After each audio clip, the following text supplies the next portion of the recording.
In every connection, whether of the heart, of society, or of work, there comes a moment, a quiet, internal click. At first, you are the one reaching out. You respond quickly, explain yourself, and try to prove that you are enough, hoping your consistency might finally convince someone to see your value.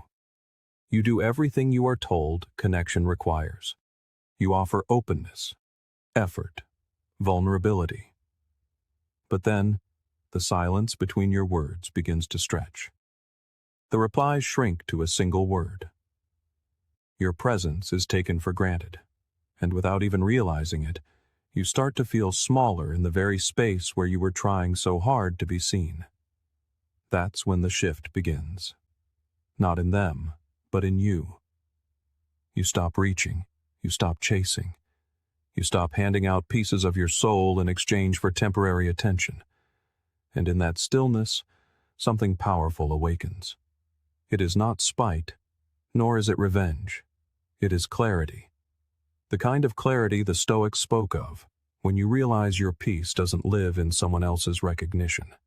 It lives in your ability to let go with grace. There is a kind of silence that doesn't scream for attention, yet it becomes the loudest thing in the room. It doesn't demand or beg. It simply exists. And in its stillness, it forces others to feel what your presence used to mask, their own emptiness. This is the power of stillness. Not passive, not bitter, but intentional. There is no rage in it, no performance, only a quiet, calm, final withdrawal. And when that happens, the dynamic shifts. The one who once ignored your words is now haunted by your silence. Think of it. When someone is always talking, always explaining, always there, they can be taken for granted. But when they go still, that is when people finally listen. Not because you raised your voice, but because you removed it entirely. The silence becomes a mirror, leaving room for thought, and thought, when mixed with regret, becomes a storm. Stoic philosophy speaks to this truth. Marcus Aurelius once wrote, "Nowhere can man find a quieter or more untroubled retreat than in his own soul." Stillness is that retreat. It's where you step back and say, I will no longer participate in this dynamic that asks me to give while I receive nothing in return. This is not to punish, but to preserve. You are not retreating in defeat. You are withdrawing in wisdom. And wisdom does not need to be loud. Most people are addicted to noise, digital, emotional, relational. But noise is not connection. It is clutter. When you go still, you expose that contrast. Your absence doesn't just remove you, it highlights the imbalance. Those who benefited from your overgiving are now left in the silence they never thought they would have to face. This is self-respect. As Epictetus said, "If someone does not want to be with me, I want to be with them even less." It is the quiet decision to stop chasing people who only respond when they fear losing you. There's a strange discomfort others feel when they no longer have access to you. They may try to poke at your silence, to test it, disrupt it, not because they miss you, but because they miss the power they had over you. But when you truly stop, not coldly, but consciously, everything changes. Stillness is not isolation. It is healing. Carl Jung observed, "Solitude is for me a fount of healing, which makes my life worth living." The emotional energy you once spent trying to be seen now returns home, to you. You are no longer out there chasing understanding. You are here, inside, gathering your power. And power doesn't announce itself. It just sits, waits, and observes. This is how you reclaim control, not over them, but over yourself. This isn't about being mysterious. It's about being grounded. You are no longer available for performances, no longer reacting to every impulse or delay. You learn that not every question deserves an answer, and not every absence requires you to fill the gap. In this stillness, your value begins to rise, not because you became more, but because you stopped giving yourself away so freely. You allowed the other person to sit in their own energy, and in that void, they begin to realize the connection wasn't as one-sided as they thought. The weight they feel now is the weight you carried all along. And that silence, it speaks volumes. Seneca reminds us, the greatest remedy for anger is delay. Stillness is the refusal to react. Your greatest influence comes not from assertion, but from restraint. You are not easily provoked, not fighting to be chosen. You are choosing yourself. And in a world that thrives on instant reactions, your composure becomes magnetic. Let them wonder. Let them feel the absence of what they took for granted. You show them, without a word, what life feels like without you. Stillness is not the end of connection. It is the beginning of discernment. It's where you stop trying to be heard and finally start listening to yourself. You are not punishing them with silence. You are protecting your peace. And anyone who mistakes that for distance never truly valued your nearness in the first place. You now stand still, not cold, but clear. Not angry, but aware. And nothing shakes a person more than the realization that they lost access to you, not because you disappeared, but because you finally returned to yourself. And in that space, the weight of their neglect becomes a palpable thing. Your silence is not a weapon of punishment. That is the language of pride. This is not about revenge. It is about restoration. You are not retreating in anger. You are pausing in recognition. A final, quiet understanding that not everything deserves your energy. Not every conversation is sacred. Not every connection is worthy of salvage. And the most powerful boundaries are often the ones that are never spoken aloud. Seneca wrote, "It is not that we have a short time to live, but that we waste a lot of it." And is that not the most profound ache? To look back and see the vast landscapes of your life spent trying to be heard by someone who had no intention of listening. You explained yourself, again and again, hoping that this time the words would finally land. But they never did. Not because you were unclear, but because they were incapable of hearing. And now, your silence becomes the first thing they ever truly hear from you. It is a strange paradox how something so quiet can create such a deafening noise in another's mind. But that is the nature of silence. It amplifies everything that was hidden in the noise. And once that echo begins, it is impossible to ignore. The silence you leave in your wake is not an empty void. It is charged with the echoes of every dismissal, every oversight, every moment your kindness was mistaken for weakness. It holds the unspoken truth. You had access, you misused it, and now it is gone. You do not need a grand exit, an announced withdrawal. That is performance. That is noise. True silence is clean, calm, and absolute. It offers no argument. It mounts no defense. It simply ceases. And that is what makes it impossible to fight. There is nothing left to push against, nothing to blame. There is only the undeniable weight of their own behavior, reflected back at them in the stillness you left behind. And slowly, they begin to feel it. Not all at once, but in waves. In the moments they reach for you and realize you are no longer reaching back. In memories that once brought comfort, but now sting with the sharpness of loss. In the sudden, heavy realization that your absence feels more substantial than your presence ever did. That is the paradox of silence. It is not lighter, but louder. Not softer, but sharper. Not distant, but intimate, in the way only true reflection can be. Epictetus said, We have 2 ears and 1 mouth so that we can listen twice as much as we speak. But most people speak endlessly to avoid hearing anything at all. Your silence is an invitation, not to return, not to reconcile, but for them to finally reflect. And whether they accept it is no longer your concern. Because the moment you chose stillness over struggle, you reclaimed something far more valuable than their attention. You reclaimed your peace. You are not proving anything anymore. You are not fighting to be seen or trying to convince anyone of your worth. You are simply still. And that stillness is your strength.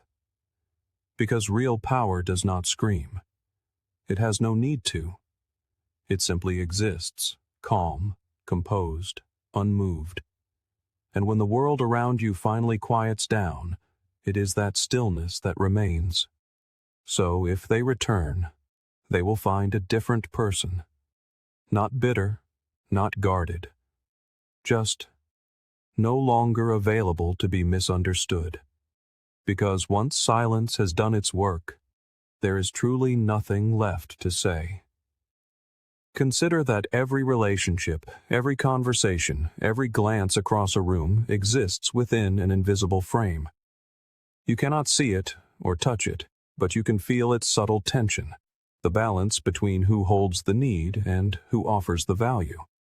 And what most people fail to realize is that this frame determines everything: the flow of power, the direction of effort, the balance of attention. You have felt it before, even if you could not name it. That feeling of chasing someone else's time, their validation, their energy. The quiet frustration of always being the one to initiate, to explain, to wait. That is the feeling of living inside someone else's frame. And the longer you stay there, the more you forget you ever had one of your own. When you chase, even with the best intentions, you enter a dynamic that places your worth in another's hands.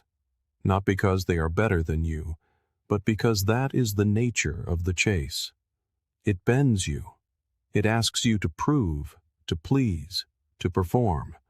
It puts you on edge, second-guessing your words, your timing, your very presence, until you become the one waiting for a reply, waiting to be chosen. Without even realizing it, you have made their approval your anchor. Carl Jung once said, "The privilege of a lifetime is to become who you truly are. But you cannot do that when your identity is built inside someone else's frame, when your sense of worth rises and falls with the tide of their attention." This is why detachment is not about walking away. It is about walking back into your own mind. When you stop chasing, you are not rejecting them. You are returning to yourself. And in that return, the frame begins to shift. Detachment does not need to be loud or cruel. It requires no declaration. It only requires composure, a quiet recognition that you no longer need to convince anyone of anything. You are not asking to be understood anymore. You are not explaining why you deserve respect or defending your intentions to people who twisted them for their own comfort. You are simply done handing over your energy as if it were free. And that is where the power lies.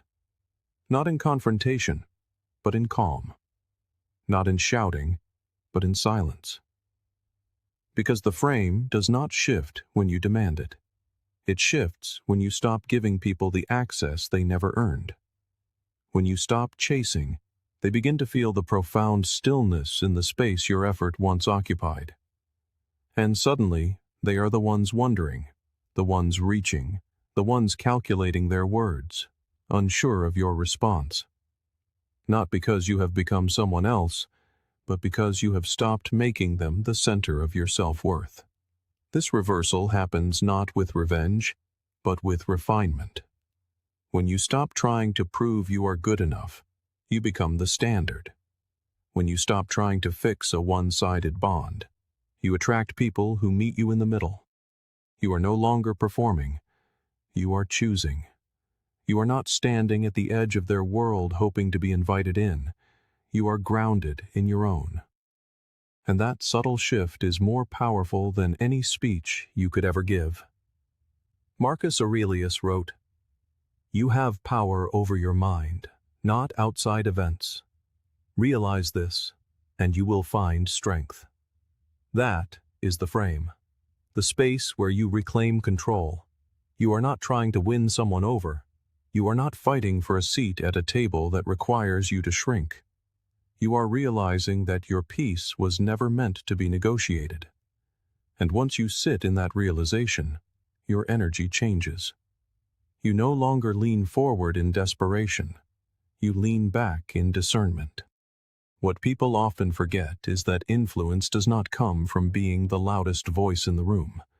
It comes from being the one who does not flinch when silence stretches, the one who does not rush to fill the awkward pauses, the one who is not afraid of being misunderstood. Because when you know your own value, you no longer beg for recognition. You embody it. That presence speaks louder than words ever could. And eventually, the people who once held power over your emotions begin to feel that shift. They notice your absence, not just physically, but energetically. They realize they can no longer count on your availability, predict your response, or rely on your forgiveness. And that uncertainty creates a new gravity. Not because you manipulated them, but because you removed yourself from a dynamic that was never sustainable. This is why the frame is so important. Every time you enter someone else's, you risk losing yourself. You risk becoming the version of you that bends instead of stands, that overexplains instead of observes, that pleads instead of chooses. But when you create your own frame, built on clarity, calm, and boundaries, you no longer need anyone to validate it. They either step into it with respect, or they remain outside. Seneca once said, "He who is brave is free." And there is a quiet bravery in refusing to chase, in sitting still when the world expects you to move. It is not about indifference. It is about selection. You do not need to raise your voice to be heard. You simply return to your center and let the silence speak for itself, because once the frame shifts, everything else follows. You are no longer trying to fit into their world. You are inviting them into yours. And that invitation is no longer free. It is earned. And from that place, you do not chase. You attract. Detachment is so often misunderstood. It is imagined as something cold, the sharp click of a locking door, a final turning away. But real detachment is not cold. It is clear. It is not anger or bitterness or revenge. It is peace, finally understood. It is the moment you stop needing to force a connection, when you stop handing over your energy just to be seen. You do not need to vanish with drama or deliver an ultimatum. You just reduce your presence, slowly, quietly, until it becomes sacred, until your absence carries more weight than your presence ever did. There comes a moment when you realize that not every message deserves a reply, not every shift in tone needs an explanation, not every silence must be filled with your reassurance. You begin to choose when and how you engage, not to manipulate, but to protect. Because peace, as the Stoics taught, does not come from what you gain. It comes from what you learn to live without. Marcus Aurelius wrote, "Very little is needed to make a happy life. It is all within yourself, in your way of thinking." You do not need more reactions or applause. You need alignment. When you stop needing a reply, you are not giving up. You are giving space. When you stop needing them to react, you are not withdrawing.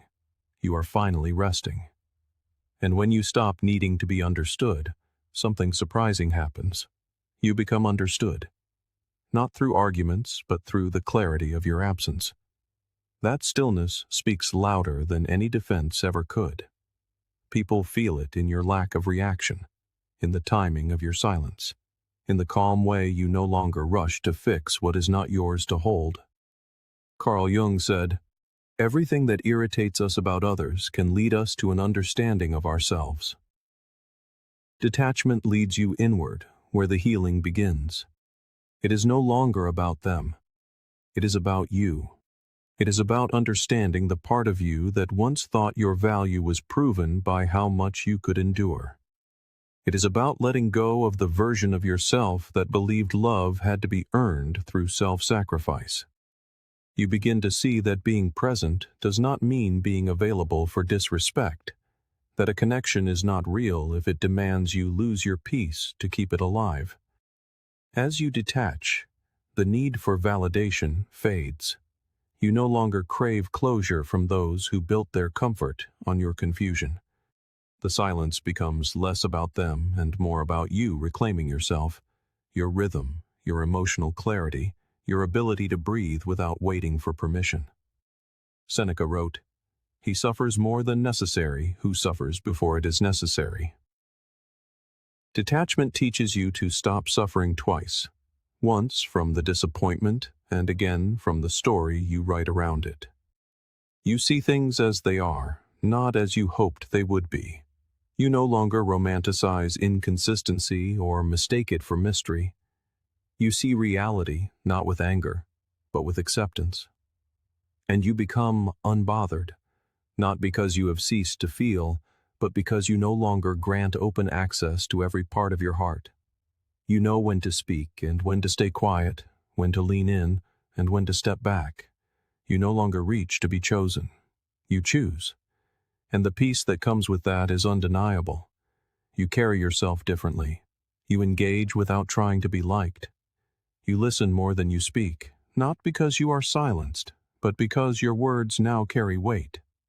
When others notice this shift, they will call it distance. They will say you have changed. And they are right. You have stopped being emotionally accessible to those who never earned your closeness. You have stopped betraying your boundaries to keep a false peace. That version of you that needed constant reassurance has gone quiet, and in its place stands something far stronger: discernment. You are not cold, you are clear. There is no resentment, only realignment. You are not punishing them with your silence. You are respecting yourself with it, and if they do not know how to handle that, it only reveals how much they relied on your openness without ever offering their own. Aristotle said, "Knowing yourself is the beginning of all wisdom." Detachment is the practice of getting to know yourself again, without the noise of everyone else's expectations, without bending to their moods, without confusing their inconsistency with your inadequacy. You come back to your center, and from there, life becomes simpler, clearer. You stop chasing peace from people who thrive on chaos. You stop asking for love from people who only know how to take. You stop waiting for clarity from those who are addicted to confusion. And in that stillness, in that reduction of noise, you become something that cannot be replaced, an unbothered presence. And that is the kind of presence people remember. Not because it was loud, but because once it was gone, everything felt different. There is a reason why silence lingers longer than any spoken word. When something ends cleanly, with reason and resolution, we can grieve, process, and eventually move on. But when it ends without explanation, when it simply fades into a deep and sudden stillness, we do not move on. We loop. Our minds turn it over, again and again, searching for a meaning that isn't there. This is not weakness. It is psychology. The mind is built to close loops, to seek completion. When it is denied that, it spirals. This is why a firm "I'm done" can be less painful than a slow, silent disappearance. Closure brings peace. The absence of it brings obsession. You start to analyze everything: the last text, the last glance, the last shift in their tone. You search for clues you missed, rewriting the story to find the exact moment it fell apart. But the more you try to solve the puzzle, the more the pieces dissolve. This is what makes it so difficult. It is not just about them. It is about the unanswered questions they leave in their wake. Carl Jung once said, "Man cannot stand a meaningless life." In the absence of closure, the mind begins to craft its own meaning, even a painful one. Psychologists call this the Zeigarnik effect, the brain's tendency to fixate on incomplete experiences. Your mind is not trying to torture you, it is simply trying to understand. And understanding feels impossible when the story has no ending. You are obsessing not because you are broken, but because the narrative was. But here, something powerful can happen. The same energy that fuels the loop can be redirected. Obsession is merely energy without direction. If you cannot close the loop with them, you must begin to close it for yourself. This does not mean pretending it did not matter. It means giving yourself the closure they never offered. It means saying, "I did not walk away because I stopped caring. I walked away because I started caring about myself." That one sentence can be the beginning of a new chapter, one that does not require their signature to turn the page. Marcus Aurelius wrote, "I seek the truth." But what do you do when someone leaves without offering any truth at all? You learn to find it in the silence. You learn to see their absence not as an attack, but as a message. And that message is often clearer than any words they could have spoken. They were not willing to do the work of ending things with respect. And that speaks more to their capacity than it does to your worth. The thing that keeps people stuck is the belief that it could have ended differently. But when you look closely, you see the pattern. You see how much effort you invested, and how much they withdrew long before the silence ever arrived. And suddenly, the loop begins to weaken. Not because it is solved, but because you stop blaming yourself for not solving it. Seneca wrote, "To be everywhere is to be nowhere." The same is true for your energy. If you keep scattering it across unsolved stories, you never fully arrive in your own life. But when you finally decide, "I do not need their words to heal," something shifts.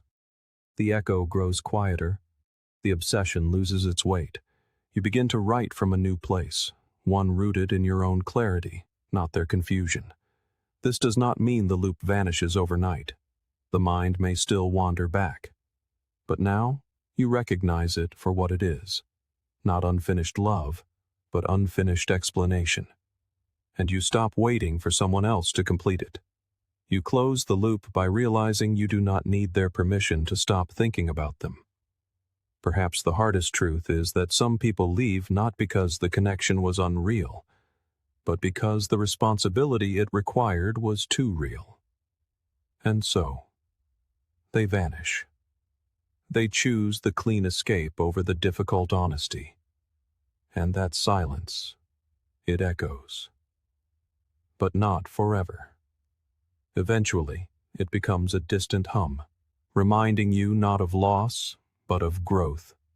There came a moment when you ceased seeking answers from the outside world, and in that quiet, you began to hear your own voice. So do not be surprised when they return, and they often do. They come back not because they have finally found the words you once longed to hear, but because they have finally felt the weight of the silence where your story used to be. The profound difference now is that you no longer need their ending, for you have already turned the page. This is the most powerful form of closure, the kind you grant yourself when no one else was brave enough to offer it. Sometimes the greatest act of power is to simply walk away, not in a storm of anger or a clamor of noise, but with a peace so deep and complete, it leaves an unforgettable echo. Because when you stop demanding clarity from others, you begin to forge it within yourself. And this inner clarity does not plead to be understood. It simply moves forward, untouched by the world, unshaken by its chaos. If these words have resonated with something deep inside you, there is more to explore. The next video on your screen may hold the very insight you've been searching for. Thank you for being a part of Stoic Journal. Remain grounded, stay clear, and never forget, your stillness is your greatest strength.